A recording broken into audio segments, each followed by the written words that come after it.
Assalamualaikum warahmatullahi wabarakatuh. Selamat siang semuanya. Baik, jadi sebelum memulai perkuliahan hari ini, saya informasikan kembali. Sebenarnya tadi saya mau buat conference melalui Zoom atau Google Meet, tetapi ternyata ada urusan mendadak. Jadi saya rekamkan video ini untuk penjelasan praktikum kita pada hari ini ya. Baik, sebelum kita mulai perkuliahan, saya review kembali atau saya reminder kembali ya untuk adik-adik bahwasanya untuk kehadiran itu boleh langsung di e-learning ya. Jadi kehadirannya saya sudah open ya di e-learning, ini dia. Oke. Nah, adik-adik silakan mengisi kehadiran terlebih dahulu di e-learning sesuai dengan jam perkuliahan kita, jam 14.40 ya. Nah, nanti selesainya di 15.40 di sini. Bahan nanti juga akan saya share di sini ya. Ini belum sempat. Ini nanti menyusul setelah selesai rekaman ini akan saya share di sini bahannya. Oke, baiklah. Jadi hari ini sebelum kita mulai perkuliahan kita, mari kita berdoa menurut ajaran agama masing-masing agar perkuliahan hari ini bisa diberikan keberkahan dan kita selalu diberi kesehatan dimanapun berada. Silakan doa dimulai.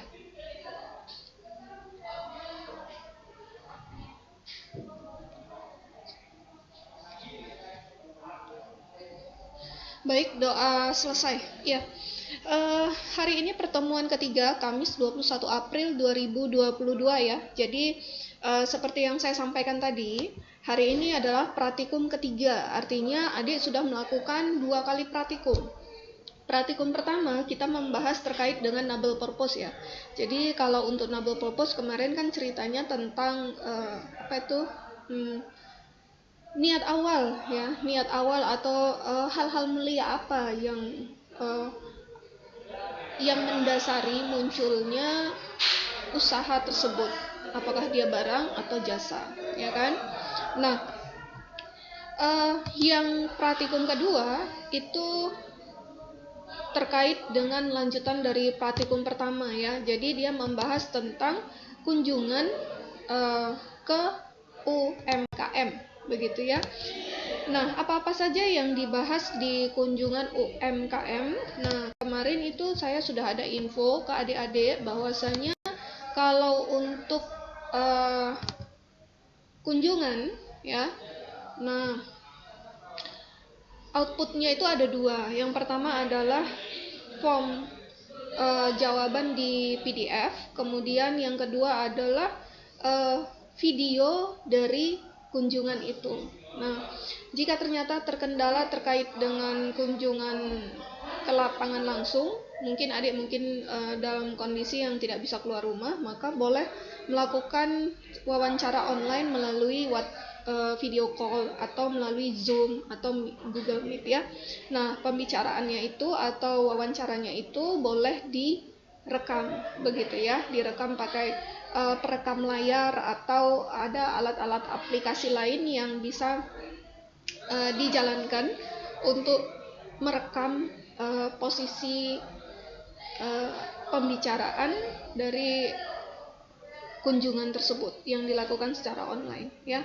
Kemarin saya review kembali untuk kegiatan 2 itu adalah yang kita bahas masalah yang akan dipecahkan, kemudian siapa yang memerlukan solusinya, lalu apa yang menjadi solusinya, lalu ada kategori produk jasa sunrise dan sunset, lalu ada juga terkait dengan market yang membutuhkan produk atau jasa tersebut, serta hal-hal penting untuk kemajuan usaha ya.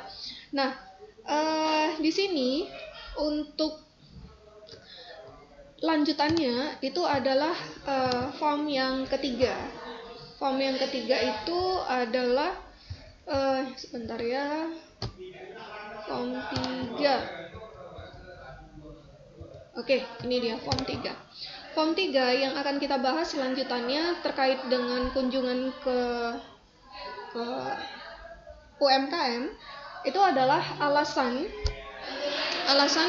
mengapa bisa memilih produk kita, kemudian bagaimana konsumen itu memperoleh produk kita, lalu cara mengelolanya, serta bagaimana cara konsumen komplain.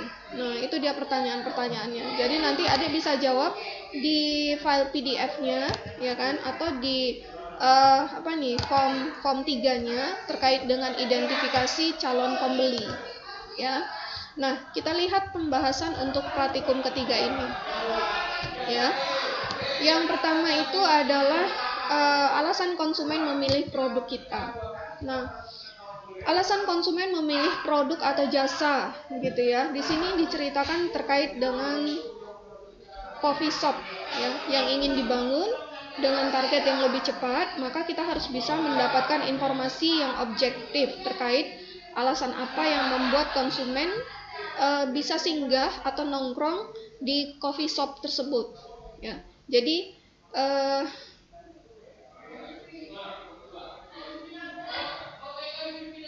di form kedua kan sudah disebutkan, ya, ada beberapa hal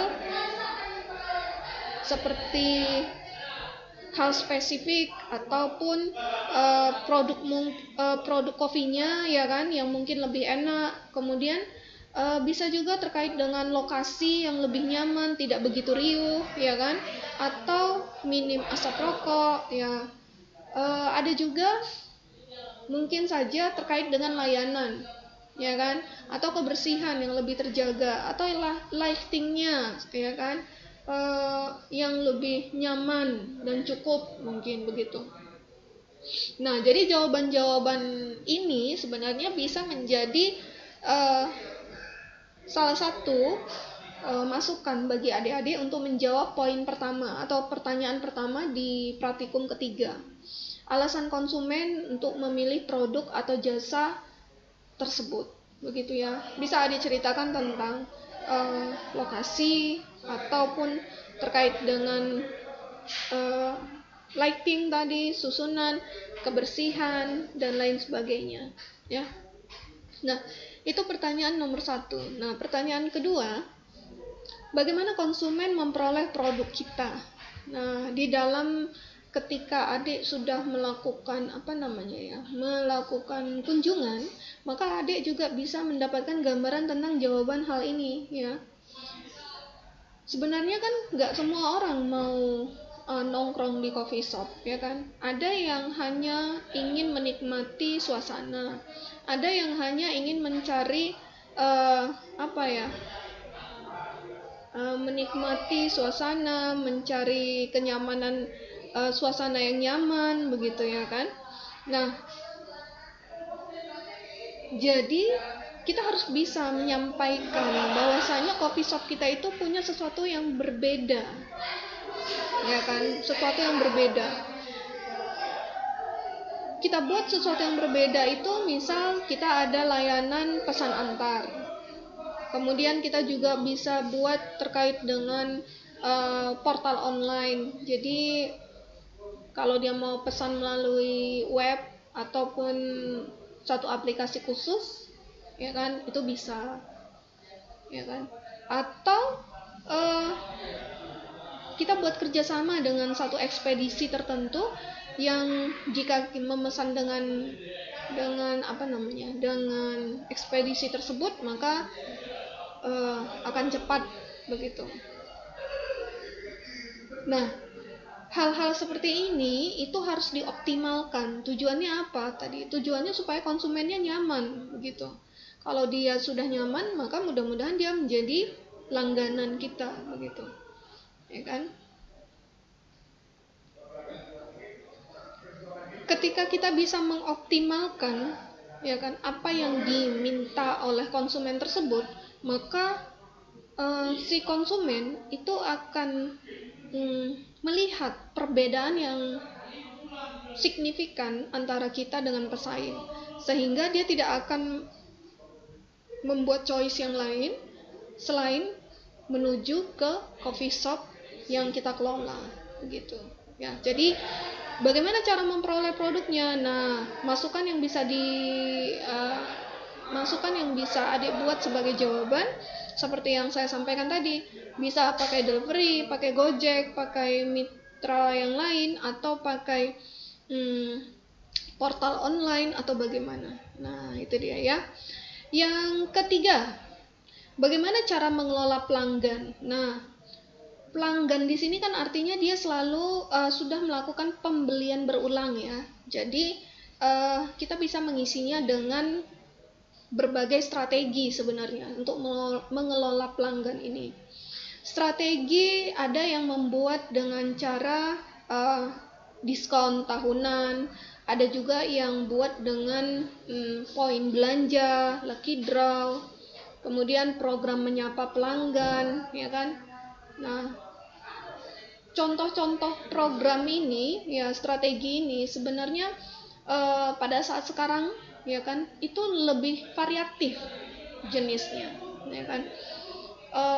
Ada sekarang yang misalnya seperti di dalam satu e-commerce tertentu dia buat program diskon belanja dengan menggunakan tanggal cantik, misalnya 2 Februari 2022, atau diskon belanja pada hari-hari besar misalnya, atau diskon belanja pada ulang tahun si konsumen itu, begitu. Jadi ada banyak sebenarnya strateginya untuk bisa mengelola pelanggan ini, ya kan. Nah, contoh lain ini di sini ada disebutkan program diskon 20% di akhir bulan bagi member. Nah, itu dia ya. Atau contoh lainnya misalnya beli 1 gratis 1, beli 2 gratis 1. Nah, itu bisa juga mengelola pelanggan sehingga si pelanggan itu terus menerus kembali lagi ke tempat kita untuk membeli produk atau jasa, begitu dia ya. Nah, yang keempat, pertanyaan dari praktikum ketiga. Nah, yang keempat ini bagaimana caranya kita bisa mengelola komplain dari konsumen. Nah, itu ya. Komplain konsumen ini penting untuk diperhatikan. Kenapa? Ketika kita tidak memperhatikan terkait dengan apa yang dikomplain mereka, maka secara tidak langsung itu sudah mengecewakan bagi mereka, bagi si pelanggan itu, ya kan? Terkadang kan kita memang tidak bisa maksimal begitu ya memberikan memberikan pelayanan, memberikan kualitas produk atau memberikan terkait dengan kinerja kita, begitu ya. Nah, ada kondisi-kondisi khusus mungkin atau dipengaruhi faktor-faktor eksternal lainnya atau internal yang menyebabkan yang tadinya kita ingin memberikan dengan maksimal ternyata tidak bisa disampaikan, begitu, atau tidak bisa memberikan dengan maksimal lah ya. Nah, sehingga untuk mengatasi kondisi-kondisi tersebut penting bagi si pengelola itu untuk membuat satu strategi untuk mengatasi hal tersebut. Contohnya misalnya ya kan, menyediakan nomor khusus atau jalur khusus untuk layanan pelanggan, customer care, ya kan, atau kita buat kontak WhatsApp tertentu, begitu ya, untuk menangani komplain dari pelanggan. Nah, jadi agar kita bisa terus memperbaiki coffee shop ataupun usaha yang kita bangun ini, ya kan, maka kita harus bisa mendengarkan masukan dari konsumen. Kita harus mendengarkan masukan dari pelanggan, ya kan. Nggak bisa juga kita mau tetap eksis tapi kita merasa bahwasanya kita sudah sempurna, jadi nggak terima masukan dan lain-lain sebagainya, ya. Ketika sudah menganggap sempurna, maka siap-siaplah, pasti akan ada sesuatu yang menyebabkan itu munculnya kejatuhan, gitu, baik dari usaha, barang ataupun jasa, ya. Nah, sebenarnya masukan atau saran atau komplain atau apapun itu yang kita terima, ya, harus kita terima dengan lapang hati, ya kan. Lapang hati dengan artian ya kita harus bisa mengelolanya. Jika memang diperlukan tindakan-tindakan pencegah atau tindakan-tindakan untuk mengatasi hal tersebut, maka harus dilakukan dengan cepat. Karena biasanya orang itu ketika komplain, ya kan, ketika dia marah, ketika dia emosi, maka apapun yang kita katakan sebenarnya itu sulit diterima mereka. Tetapi dengan aksi kita, ya kan, aksi atau tindakan kita untuk menangani komplain tersebut, maka mudah-mudahan apa yang dikomplainkan itu bisa diselesaikan dengan baik, ya. Nah, jadi seperti contoh dari ada beberapa beberapa brand. Beberapa brand ini malah brand terkenal lah ya, malah menyediakan satu layanan khusus untuk menangani komplain ini, begitu. Dan dia memberikan apresiasi ketika mereka ternyata menyampaikan komplain tersebut kepada mereka, begitu. Ya, jadi intinya adalah masukan, keluhan, komplain dari pelanggan itu perlu kita manage, perlu kita atur dengan sebaik mungkin, ya. Nah, itu tadi dia 4 bagian yang harus adik-adik pahami, yang harus adik-adik telaah pada praktikum ketiga ini. Jadi harapannya dengan adik melakukan observasi ke lapangan, ya kan, adik bisa mencari tahu sebenarnya apakah memang benar konsep dari teori yang disampaikan di kuliahan dengan konsep yang dengan fakta realita yang ada di lapangan. Nah, apakah bisa dilakukan praktikum ini tanpa harus melakukan observasi ke lapangan? Nah, jawabannya adalah sebenarnya bisa-bisa saja, tetapi adik tidak mendapatkan gambaran yang menyeluruh tentang poin yang ingin disampaikan di praktikum ketiga ini.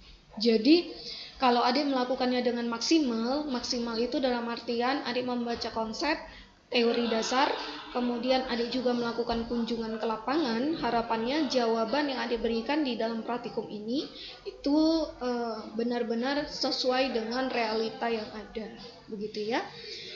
Saya sampaikan kembali, untuk setiap tugas praktikum hendaknya diselesaikan sesuai dengan tenggat waktu yang telah diberikan. Jika adik-adik tidak menyelesaikannya dengan tenggat waktu, khawatirnya tugasnya akan menumpuk, ya kan? Kemarin kan sudah saya sampaikan bahwasannya untuk praktikum ini kita ada 8 kali, ada 8 kali, kemudian UAS kita ada sekali. Jadi UAS itu terakhir, ya kan? Pada saat UTS teori tidak ada UTS praktikum, begitu. Jadi tetap akan berlanjut praktikumnya, begitu ya. Nah, tetapi jika ada informasi perubahan dari fakultas, maka nanti akan saya sampaikan kepada adik-adik semua, ya. Nah, itu dia tadi penjelasan terkait dengan praktikum ketiga hari ini. Saya buka ruang sesi diskusi melalui Classroom, ya. Bahan materi praktikum, video dan PDF-nya saya akan share di e-learning. Kehadiran juga saya share di e-learning.